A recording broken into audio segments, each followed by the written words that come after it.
Salut les mordus. Aujourd'hui, je suis avec un mordu de longue date qui me tient beaucoup à cœur, que j'aime beaucoup, Nicolas Boydévisi. Bonjour Nicolas. Bonjour Sylvie, Me- bonjour à tous. Merci d'avoir accepté de me rencontrer. Alors, Nicolas, je voulais te rencontrer pour parler particulièrement parce que tu rêves de faire le prochain Vendée Globe. Ouais, effectivement, c'est un rêve ancré depuis longtemps et on a mis des choses en place qui nous ont amené pas très loin de la ligne de départ cette année. On a dû réajuster notre stratégie et reporter ma participation à l'édition 2016 pour peut-être travailler et être présent pour l'édition 2020. OK. Qu'est-ce qui s'est passé ou pourquoi, c'est quoi qui s'est passé qui a fait que tu n'as pas pu participer à l'édition présente? Ben, les projets Vendée Globe sont avant tout des projets entrepreneuriaux qui sont complexes et assez gros en termes de volume financier, mais aussi humain et administratif et technique. Donc il faut regrouper beaucoup de paramètres et les harmoniser aussi, ces paramètres, et tout ça dans un temps qui est quand même assez court, puisque là le départ arrive vite. Et pour faire vite, le montage de mon projet, et par rapport à la stratégie et au réseau qu'on souhaitait emmener et avec qui on a voulu partager ce projet-là, on peut dire qu'on n'était pas au bon endroit au bon moment. OK. Peux-tu nous expliquer un peu ton parcours? Parce que moi, bon, je suis arrivée à 7 heures dans le milieu de la voile. Ça fait 4 ans que je suis plus au courant un petit peu de ce qui se passe des courses. Je sais que tu étais avec nous depuis longtemps. Je sais que tu as fait la dernière Transat Jacques Vabre. Mais pour les mordus qui ne te connaissent pas, peux-tu nous expliquer un petit peu c'est quoi ton parcours comme courseur, comme skipper? Alors moi d'abord je suis né en Alsace, dans l'est de la France, à 1000 km de l'océan. Donc j'ai grandi là-bas. Ma première activité sportive, on va dire, c'était le ski. Et j'ai découvert la voile aussi jeune avec la famille, mais j'ai moins pratiqué quand j'étais jeune. Et c'est le ski et l'ouverture vers la nature, parce que l'Alsace est quand même très nature avec les Vosges et la forêt et le Rhin au niveau des fleuves. C'est cette éducation dans cette nature alsacienne qui m'a ouvert les yeux sur l'environnement, la nature, le ciel, la mer, les forêts. Et c'est ça qui m'a attiré à aller vers des disciplines sportives, oui, mais sportives outdoor. Ouais.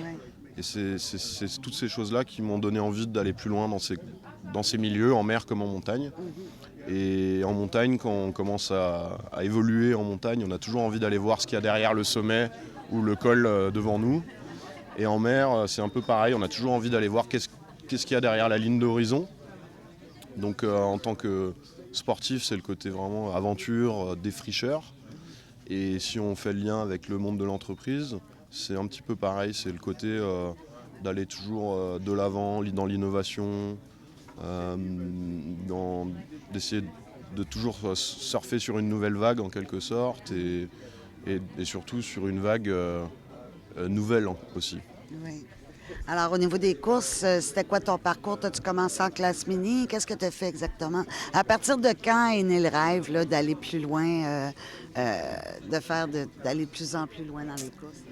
Un petit Et, résumé de ta en vie fait, au voilà, final. en ayant grandi en Alsace, j'étais pas connecté à la mer, au monde des marins, mais je les regardais de loin par les médias, par la télé. Les grandes épopées, Hélène MacArthur, Laurent Bourgnon, pardon. Oui, qui est un mordu aussi, d'ailleurs. Voilà, c'est tous ces gens-là qui m'ont inspiré quand j'étais jeune et qui m'ont donné envie euh, d'aller, comme eux, d'aller sur l'eau, à la découverte des océans. Et au fil de mon parcours, en grandissant, je me suis dit, voilà, le rêve, c'est de faire le tour du monde sans escale, à la voile. Mais en ayant grandi loin de la mer, c'est un rêve inaccessible. Donc il a fallu trouver une étape intermédiaire pour mettre le pied à l'étrier. Et pour nous en France, l'école de la course au large, c'est la Mini Transat, Ouais. avec les bateaux de 6,50 m. Et comme c'est des petits bateaux, c'est des projets qui sont plus faciles à monter, des budgets qui sont plus raisonnables. Donc ça m'a paru évident que si je voulais peut-être me rapprocher de ce rêve de tour du monde, qu'il fallait d'abord mettre un pied dans le monde de la voile, dans la course au large, peut-être me tester aussi, aller faire une traversée de l'Atlantique en solitaire, pour voir si le large et le solitaire étaient quelque chose qui m'attirait, mais pour confirmer cette attirance-là. Donc j'ai participé, j'ai monté un projet de course au large professionnel en 2008 pour participer à la Mini Transat 2009. Avec le travail et le montage du projet, j'ai rencontré des entreprises avec lesquelles on a décidé de travailler ensemble en tant que sponsor. Et donc avec ce sponsor de 2009 qui était une entreprise qui s'appelle GDE, on a participé à 2 mini-transats 2009-2011 qui ont été en quelque sorte un peu des révélations pour moi, puisque j'ai fait 2 très belles transats. Ah oui. La première, je finis 7e, alors que c'était vraiment la première expérience. Et surtout, ça a confirmé ce qui était ressenti au fond de moi, c'est-à-dire cette envie d'aller au large en solitaire. Et puis ça s'est confirmé, c'est que je me suis retrouvé un peu comme chez moi, au milieu de l'Atlantique, sur mon petit bateau. Je me suis retrouvé à l'aise et dans un environnement où le plaisir était énorme. L'aspect contemplation aussi, j'étais content d'être là. Et en plus d'être content d'être là, j'avais vraiment envie de le vivre à fond pour encore mieux le partager avec mon entourage, les fans et les partenaires. Et c'est comme ça que s'est construit un petit peu l'envie de continuer dans la course au large. Et c'est aussi j'en ai fait une troisième, ces 3 mini-transats qui m'ont fait comprendre que oui, le Vendée Globe, c'est quelque chose qui est ultime. C'est un challenge énorme, sportif, entrepreneurial, humain. Mais quand on construit les fondations correctement, étape par étape, pierre après pierre, eh ben on peut se rapprocher, transformer un rêve inaccessible en un projet concret qui devient finalement possible. Et comme on dit souvent, c'est parce que c'est impossible que ça nous intéresse. Ben là, c'est un peu le cas. C'est parce que c'était tellement loin de chez moi, tellement grand, tellement difficile, que ça m'a encore plus donné envie de le faire. Et après, en ayant fait en m'étant testé sur la Mini Transat, ça m'a permis vraiment de rentrer dans une démarche ou de dire oui, le Vendée Globe, c'est quelque chose que à partir de maintenant, je peux travailler et mettre des choses en place pour un jour peut-être être sur la ligne de départ. Oui. Et là, tu avais participé à quelques courses de calibre. Je crois que tu as fait la TJV, la dernière TJV. Donc voilà, après le projet Mini Transat, donc on a commencé à monter ce projet Vendée Globe au départ de l'édition d'avant, en 2012. Il a fallu évidemment rencontrer des partenaires, faire du networking, monter le projet avec les outils, un dossier, un site web, tout ça. Et dans l'avancement du projet, j'ai levé des fonds avec lesquels on a décidé d'acheter un bateau. Donc bateau qui était l'ancien Hugo Boss en 2012. Donc on a acquis ce bateau-là à l'automne 2015, au printemps 2015. Et on s'est dit, voilà, maintenant on a le bateau, on n'a pas encore tous les budgets et tous les partenaires pour aller jusqu'au départ du Vendée Globe et même plus loin, mais on a un bateau et il faut montrer que le couple skipper-bateau est réel, présent et qui fonctionne. Donc le seul moyen pour nous à ce moment-là, c'était d'aller faire la Jacques Vabre. Et donc on a pris encore un peu des risques pour aller participer à cette Jacques Vabre, alors qu'on était encore en manque de budget, de fonctionnement. Ouais. Voilà. Et évidemment, comme c'est un sport mécanique, on a fait des choix qui étaient liés à notre budget, qui étaient de changer certaines pièces mais pas d'autres pour des questions financières. Et malheureusement, pendant la Jacques Vabre, il a fallu qu'on fasse demi-tour pour préserver le bateau. Parce que si on continuait, on risquait de casser des choses très importantes comme un mât par exemple. Donc on n'a pas été au bout de la Jacques Vabre. Mais ça a été une expérience très riche. Ma première participation à une course en IMOCA. Et donc ça a été vraiment le lancement sportif sur l'eau entre moi en skipper, ce bateau de 18 mètres et le milieu, donc la classe IMOCA et les courses IMOCA. Tu avais aussi comme projet, moi, je me rappelle, je t'avais interviewé via Skype, puis il y avait Vincent aussi, je pense, qui avait fait des images, me semble. Mais tu avais le nom du bateau, c'était Adopte un Skipper. Mhm. Peux-tu nous parler un peu du projet-là? Oui, alors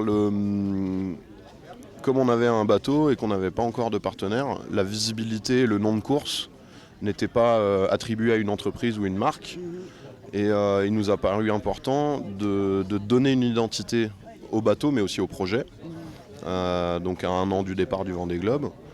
Et en réfléchissant à ça, on s'est dit que si on voulait donner une identité au projet, il fallait donner une identité un petit peu décalée, originale, voire un peu humoristique. Et afin évidemment de faire parler du projet, de sortir un peu des sentiers battus en termes de contenu et de comment on voulait vendre notre projet. Et c'est comme ça qu'est venue l'idée du nom Adopte un Skipper. Et qu'est-ce qu'il y avait derrière ce nom-là? Il y avait en fait l'envie de fédérer un maximum d'entités, de gens, et de rendre le projet accessible à tout le monde. Et dans le nom Adopte un Skipper, il y avait cette idée de financement par le nombre, crowdfunding comme on dit.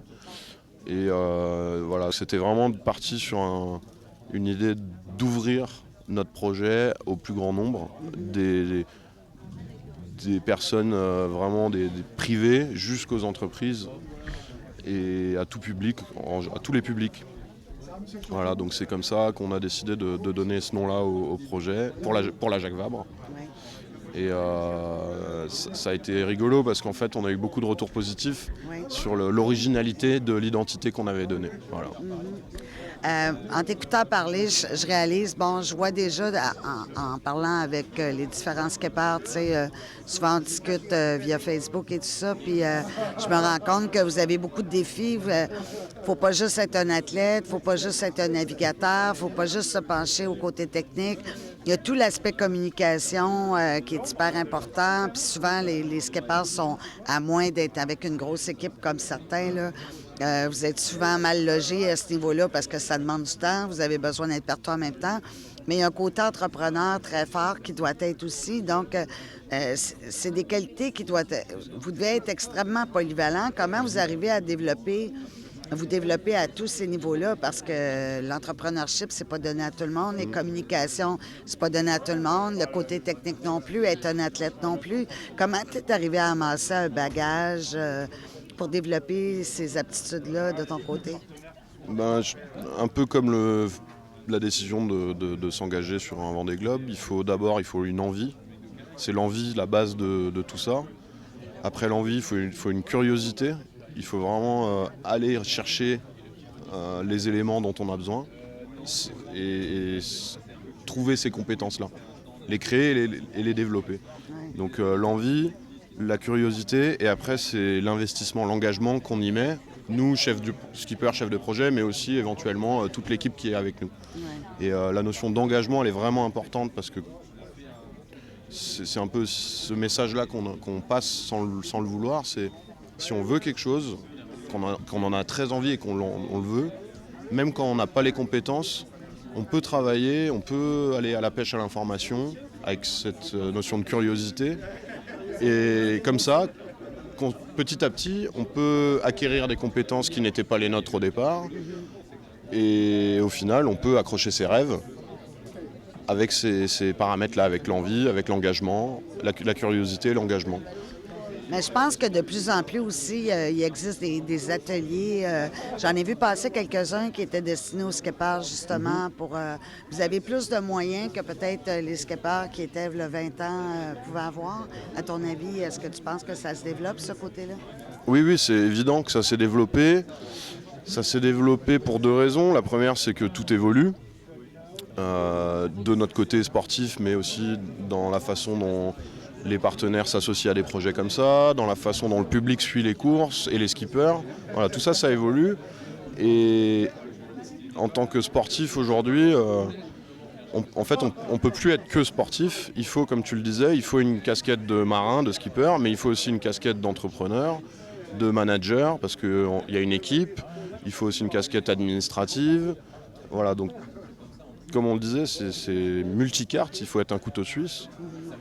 Et en même temps, il y a un moment, par rapport à la taille des projets, sur un projet Vendée Globe, les plus grosses équipes, c'est une trentaine de personnes.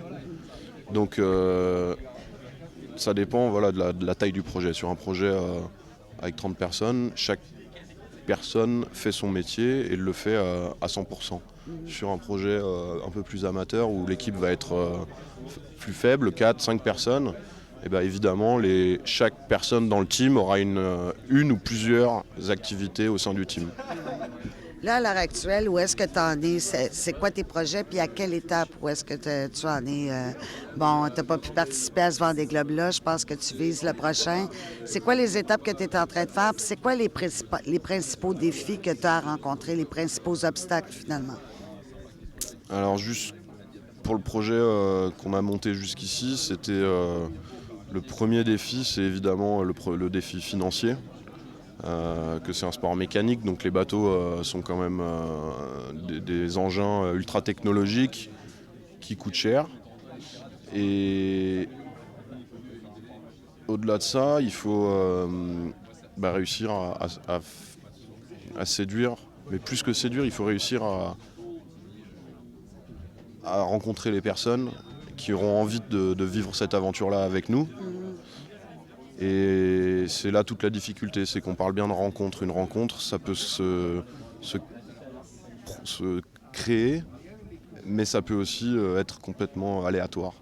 Donc, comme j'aime bien le dire souvent, c'est avant tout des projets humains. Voilà, donc c'est rencontrer là où les bonnes personnes qui vont avoir envie de s'investir avec le skipper sur un projet qui doit être perçu comme un outil. Et qui dit outil qui doit répondre à des problématiques, qui doit servir l'entreprise. Quand je dis servir l'entreprise, c'est servir l'entreprise, mais servir surtout les équipes de l'entreprise, les salariés, les clients, les prospects, les fournisseurs. Donc c'est encore une fois l'humain qui revient devant. Oui. Mais là, l'objectif maintenant que tu as, c'est le prochain Vendée Globe, c'est ça? Donc, qu'est-ce qui se passe quand on passe 4 années à travailler dur sur un projet gros comme un projet Vendée Globe et qu'à quelques mètres du sommet on est obligé de faire demi-tour, comme ça a été le cas pour moi? En fait, c'est pas un échec du tout. Au contraire, il n'y a que du positif dans ce qui s'est passé, dans tous les challenges qu'on a relevés, toutes les marches qu'on a dû franchir pour arriver jusqu'à 10 mètres du départ. Tout ça, c'est du positif et c'est de l'acquis. C'est-à-dire que maintenant qu'on est passé par là... Oui, tu as déjà le pied à l'étrier, voilà, là. on est passé par là, on sait ce qu'on peut en retenir en positif, en moins positif. Donc on peut réajuster le tir pour être meilleur pour l'édition suivante. Ce qui n'est pas évident, c'est dans le monde entrepreneurial en général, on dit... pour être un bon entrepreneur, il faut avoir coulé 1 boîte, 2 boîtes, 3 boîtes. J'ai envie de dire que là, pour nous, c'est un peu pareil. On ne peut pas forcément tout réussir du premier coup. Et c'est pas parce qu'on ne réussit pas du premier coup que c'est un échec. Au contraire, on va se construire sur ces choses-là. Et même si il y a un petit côté, il y a une petite chute au moment où on a vendu le bateau, justement en avril l'année dernière, évidemment, il y a une petite chute. D'intérêt pour le réseau, pour les médias, les choses comme ça. Et le message, c'est vraiment que l'objectif, c'est de capitaliser sur le travail accompli et que dans cette courbe qui nous a amené presque au départ cette année, en fait, la courbe, elle continue à croître et on est toujours dans la pente, on est toujours en train de gravir cette montagne qui va nous amener au départ en 2020, je l'espère. Ouais.